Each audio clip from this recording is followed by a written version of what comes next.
Jesus nos disse: Espíritos, amai-vos, eis o primeiro ensinamento. Instruí-vos, eis o segundo. Todas as verdades são encontradas dentro do cristianismo, né? Está lá no capítulo 6 do Evangelho segundo o Espiritismo. E lá na questão 132 do Livro dos Espíritos, tem uma pergunta muito interessante, que a gente se faz a todo instante. Quais os objetivos da encarnação dos espíritos? A gente faz essa pergunta para nós mesmos de outra forma. O que eu faço aqui? Por que eu estou aqui? O que me leva a estar no planeta Terra hoje, nesta data, com todas as situações que eu vivo, com a família que eu vivo, com o trabalho que eu tenho, com os companheiros de trabalho que eu tenho? A gente, com certeza, digo por mim, mas acredito que todos nós, por vários instantes em nossas vidas, paramos e refletimos. Principalmente quando a gente está passando por algum problema, né? A gente fica perguntando, mas por que eu? Por que esse momento comigo? E Jesus, na Bíblia, que é a retratação das várias passagens de Jesus na Terra, traz explicação para tudo isso. Diz que a gente não tem muito costume de ler a Bíblia, né? Mas lá dentro tem solução para tudo. Desde divórcio, casamento, quer dizer, separação, união, problemas financeiros, problema na família, está tudo lá dentro. Tem várias parábolas que trazem para nós o entendimento. Na lei da providência divina, tudo se encadeia. Não tem nada solto. Não tem uma ponta solta aqui, outra ali. Ou seja, não tem um acaso. Está tudo relacionado. As nossas vidas, de uma certa forma, estão relacionadas com as pessoas que estão ao nosso lado, com as pessoas que estão em casa, com aquelas que me fazem me tornar diferente. Enfim, essa questão do homem integral é tão importante que Joana de Ângeles, através de Divaldo Franco, escreveu uma obra só sobre a questão do homem integral. E é o homem em diversos momentos da sua vida, né, que ele traz. No trabalho, rezando, né, estudando no trabalho, na casa, na rua, no trabalho de novo, na família. Então, é um processo. Na verdade, nós vivemos esse processo. É um processo que faz com que a gente busque a todo instante a melhor forma de viver. Não é isso? Nesses momentos, seja no trabalho, né, o melhor relacionamento, seja com o patrão, seja com o subordinado, a gente não está sempre buscando uma forma de se relacionar com as pessoas? E essa forma de se relacionar não só no trabalho, também é na família, com os filhos, com a esposa, com o esposo. A gente está sempre buscando uma forma de se relacionar bem. Para que a gente se sinta bem. Para que as pessoas que estão ao nosso redor se sintam bem. É lógico que existem exceções. Tem pessoas que pensam no mal, querem o mal de outras pessoas. Mas é a exceção. Por que eu digo que é exceção? Às vezes, parece que o mal existe a todo instante. Parece que ele é muito maior que as pessoas boas. Parece que as pessoas ruins estão em maior quantidade. Mas não é verdade. Não é verdade. Na verdade, as pessoas boas são tímidas. E as más gostam de falar o que fazem. E a nossa mídia, infelizmente hoje, ela vende mais jornal, quer dizer, agora nem se vende mais, né? Mas a pessoa acessa mais a internet nas notícias ruins. Eu falo por mim. Mas quando chega uma notícia ruim, caiu um avião, qual é a primeira coisa que a gente vai fazer? A gente vai lá olhar. Uma pessoa fez caridade na ponte. Ah, é mais um. A gente não olha quase. Não dá ibope isso na rede social. E a rede social ela é movida por tiques. Quanto mais você clicar por cliques, vai clicando ali, ela vai subindo a notícia. Se a gente clica mais nas notícias ruins, ela sobe mais. Clica mais nas notícias boas, ela sobe mais. Ou não. É o reflexo do nosso íntimo. É o reflexo das nossas relações. E às vezes a gente se sente mal por causa disso. Porque parece que está tudo ruim. Parece que está tudo errado. Né? Bem, nós buscamos o aperfeiçoamento espiritual, não é o material. E para isso, para que a gente possa alcançar a evolução, a gente precisa desse aperfeiçoamento espiritual. Como eu disse, está tudo relacionado. Nesse processo de aperfeiçoamento, ele segue aí um padrão cósmico do universo. Não é só do planeta Terra. Então, Deus está por detrás de todo esse universo. A gente não consegue hoje dimensionar isso. Né? Mas esse padrão cósmico, né? Que Deus que rege esse padrão, Jesus que ele nos trouxe como modelo da evolução intelectual e moral. É para lá que nós temos que caminhar. Está longe, eu sei, muito de nós está muito distante disso. A gente se considera assim, tem muito que estudar, muito que desenvolver o nosso intelecto, para também desenvolver a parte moral. Não é tão fácil. Por quê? Porque isso depende de hábitos e comportamentos. Quer ver uma relação disso? Eu sei que as coisas de fazer o bem fazem bem para mim e para as outras pessoas, mas principalmente para mim. Por que às vezes eu cometo erro? Por que às vezes eu cometo uma certa maldade com alguém? Mesmo que eu não queira.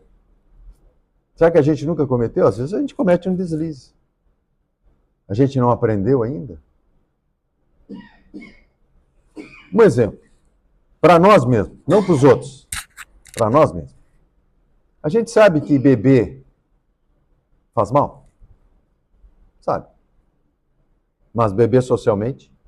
Não. Ah, mas hoje só um cálice de vinho. Amanhã, só mais um cálice. O que eu quero dizer com isso? Não estou dizendo que tem que parar de beber, mas é a consciência de cada um. Mas faz mal. Por que a gente comete esse mal com a gente mesmo?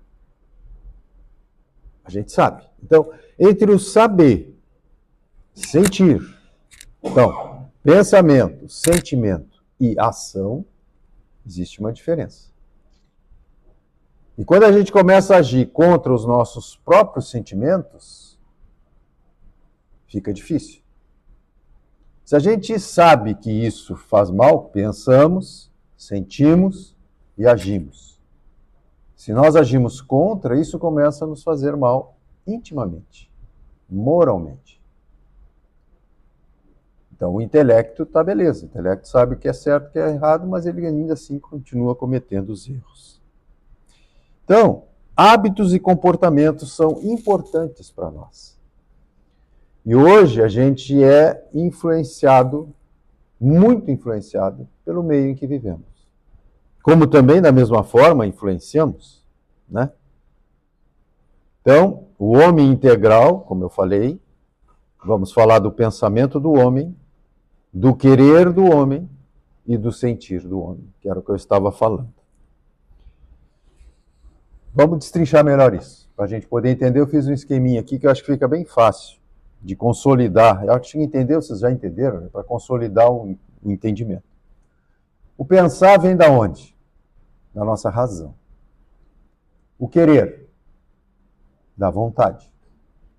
E o sentir, claro, do sentimento. O que é interessante nesses três aspectos? É que a razão e a vontade são faculdades ativas. São ativas.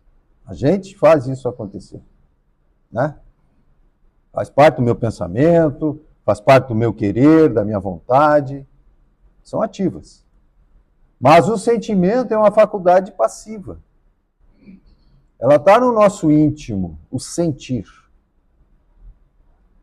E às vezes a gente não ouve o sentimento. Né? Então, as faculdades ativas partem do homem.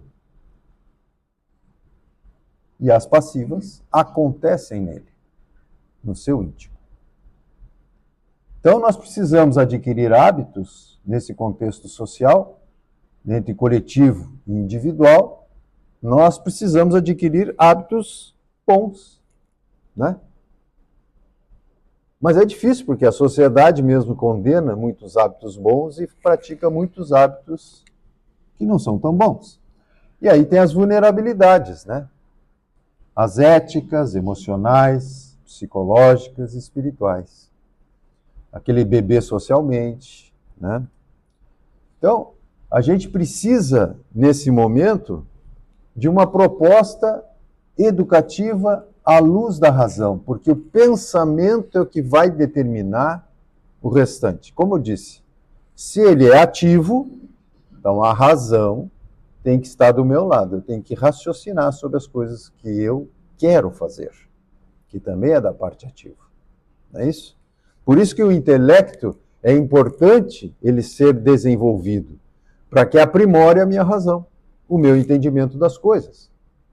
Que isso vai fazer também com que eu cresça moralmente. Entendeu? No sentimento. Enfim, vamos continuar. E, lógico que nosso Leon Denis traz no livro Problema do Ser, do Destino e da Dor, que é essa solução racional do problema da existência, que foi por onde nós começamos, né? O porquê que eu existo? Por que eu estou aqui? E aí essa resposta ela tem que ser racional. Eu tenho que entender o porquê que eu estou aqui. Na medida que eu entendo o porquê que eu me encontro na Terra, o que eu tenho que fazer aqui, aí fica mais fácil de eu traçar o meu caminho. Errar menos, acertar mais. Né? Então, o que importa é nós sabermos o que sou, de onde vim, para onde vou e quais são os nossos destinos. Será que a gente tem resposta para tudo isso? Hoje, de forma racional? Que eu acredite realmente nisso?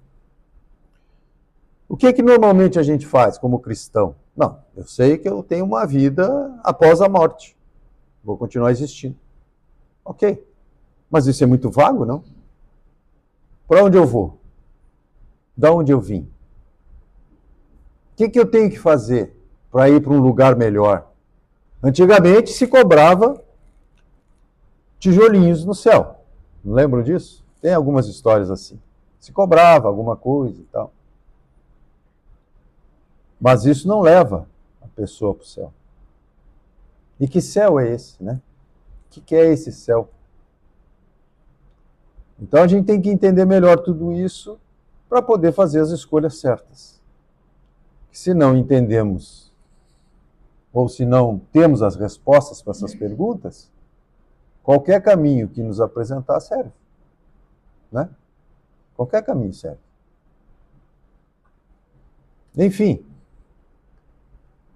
com a resposta disso, nós teremos uma clareza de propósito existencial. Né? Eu existo. Para que eu existo? De onde eu vim? Para onde eu vou? Quais são os nossos destinos? Essa clareza de propósito existencial é que vai nos trazer segurança, fé, mais fé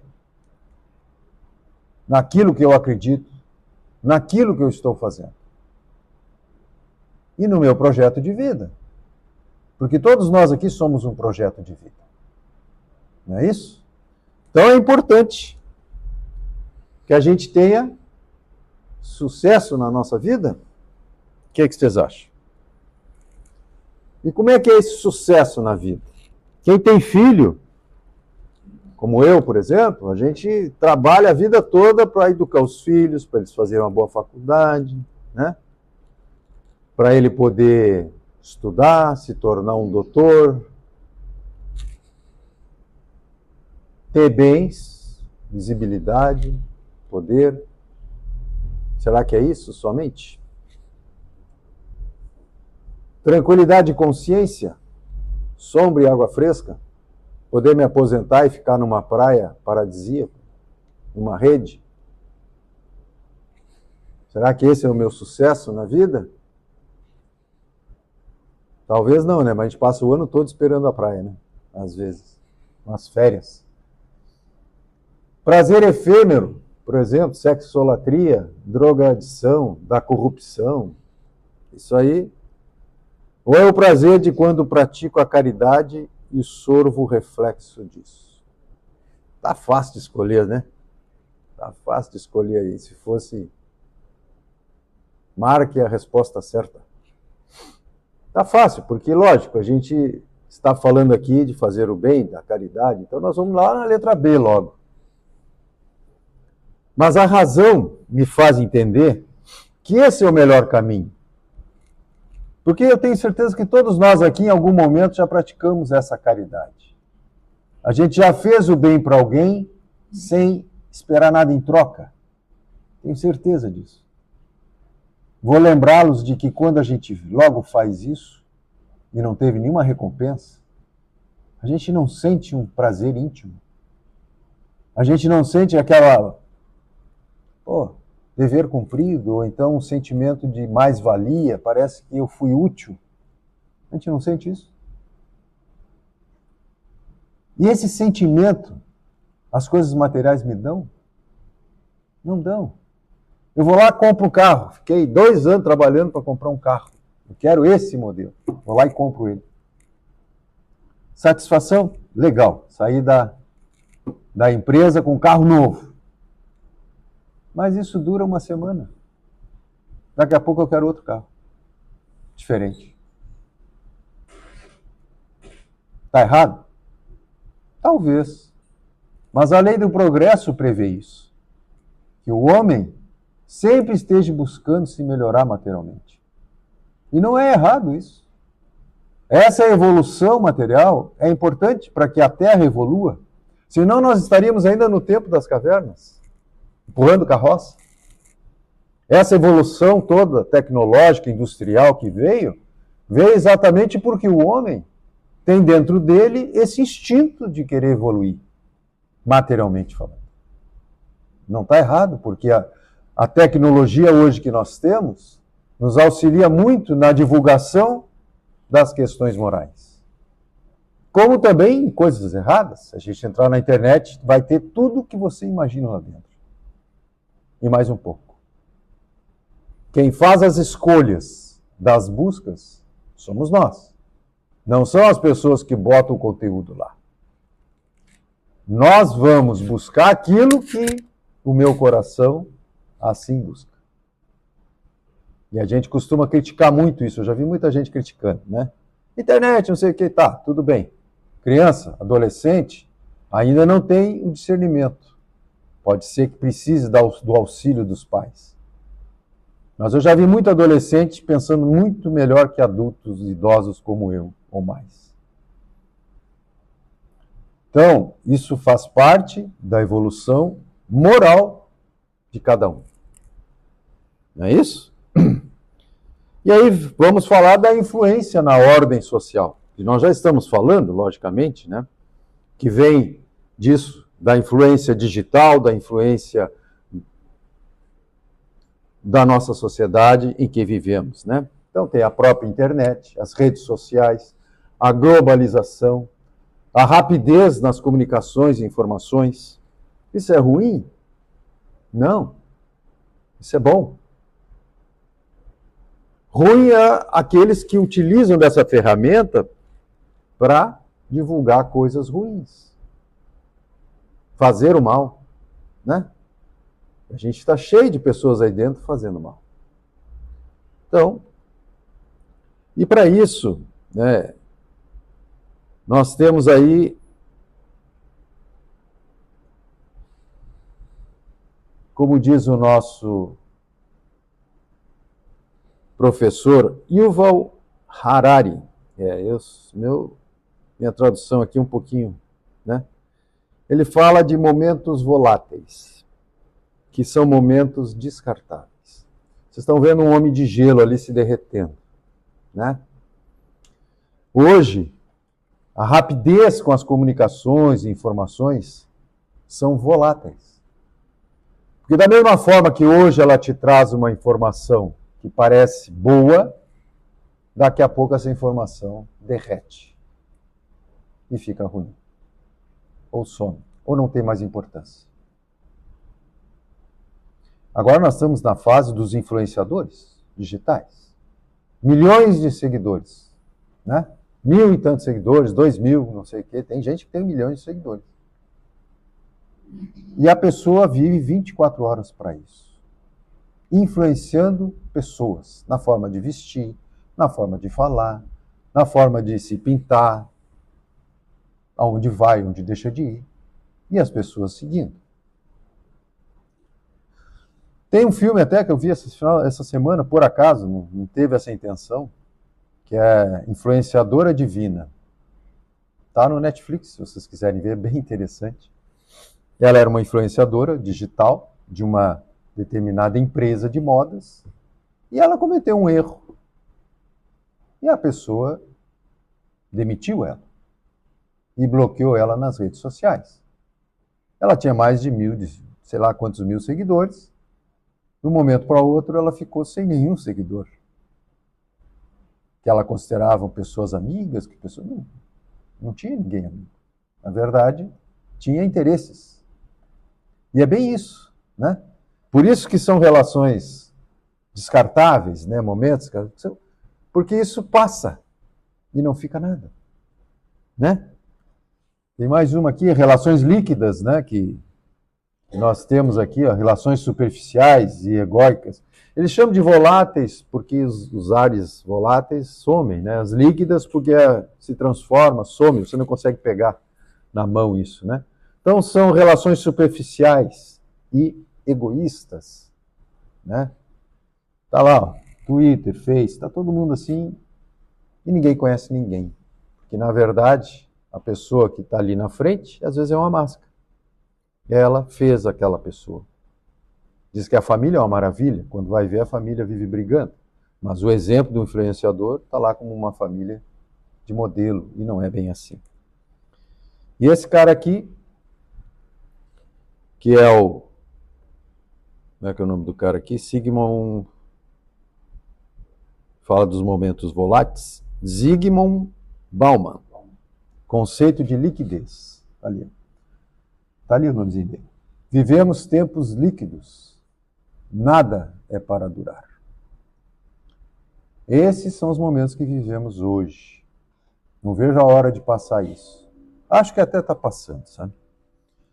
Mas é para a gente entender que essa evolução tecnológica, ela tem, para nós, assim, esse meio de divulgação rápida e ampla, ela traz muitas oportunidades.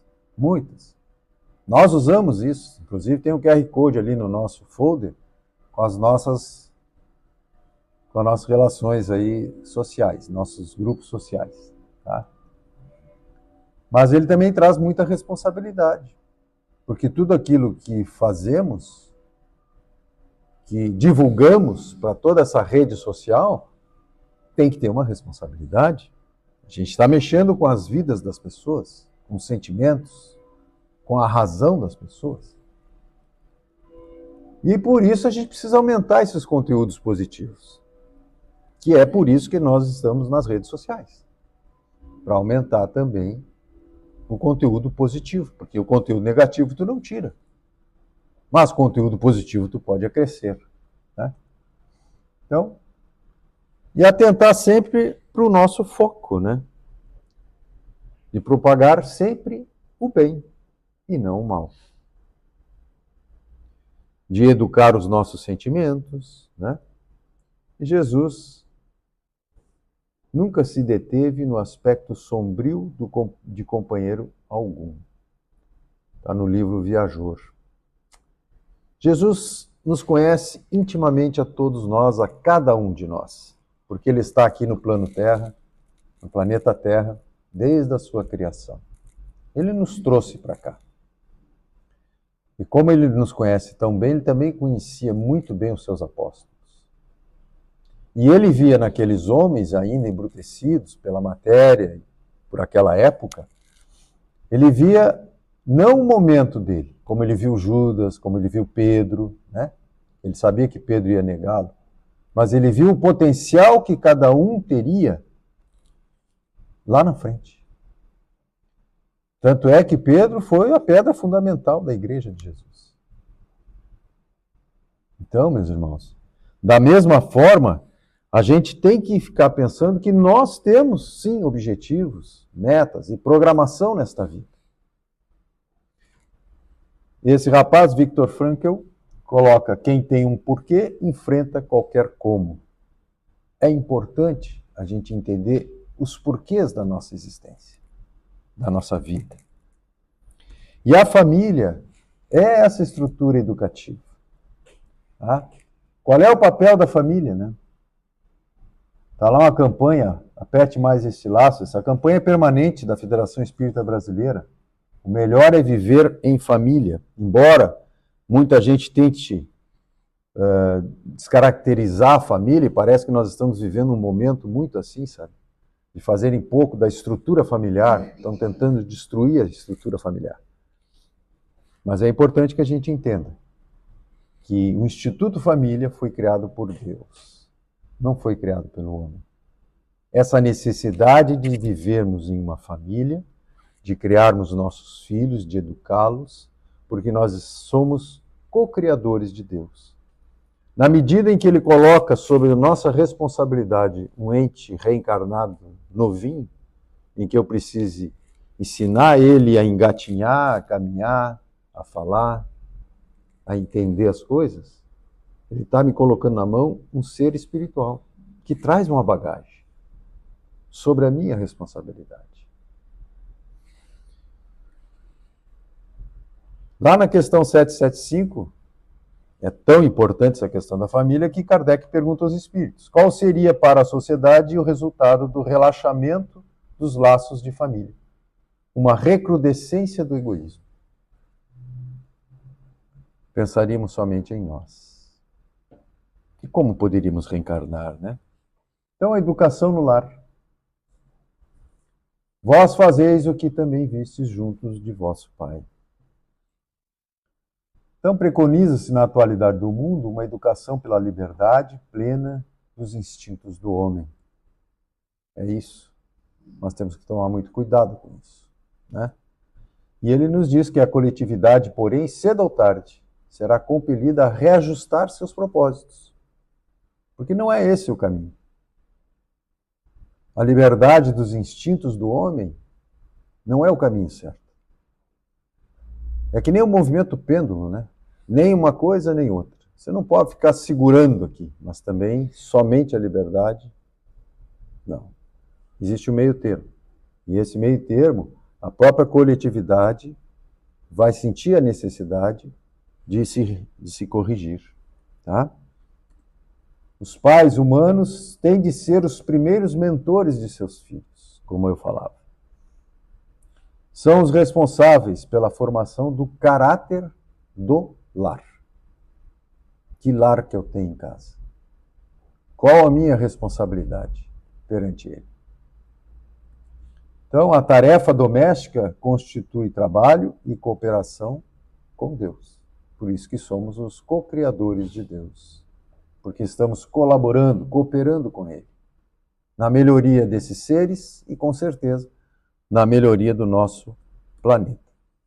E uma das soluções que a doutrina espírita traz é o Evangelho no lar, para que a família possa cumprir com o seu compromisso de educar com Jesus, né?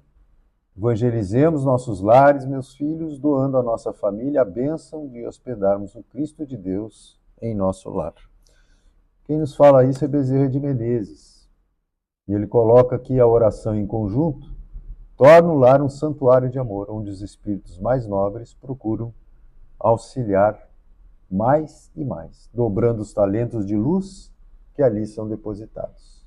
Bezerra de Menezes. Então, para concluir, a evangelização dos lares inaugurará para o mundo a era da redenção. Cecília Rocha é uma espírita do Rio Grande do Sul, foi para a FEB há muitos anos atrás. Ela e mais a irmã dela e outras companheiras criaram a evangelização infantil, que hoje nós conhecemos dentro das casas espíritas a nível de Brasil e de mundo, né? Enfim, sugestão: Evangelho no lar. Tá? Nós temos como fazer, tem toda a metodologia bem simples. 20 minutos para aquelas pessoas que tiverem interesse, quiserem nos procurar, a gente passa toda a instrução para eles. Tá? Ok? Muito obrigado pela atenção de todos.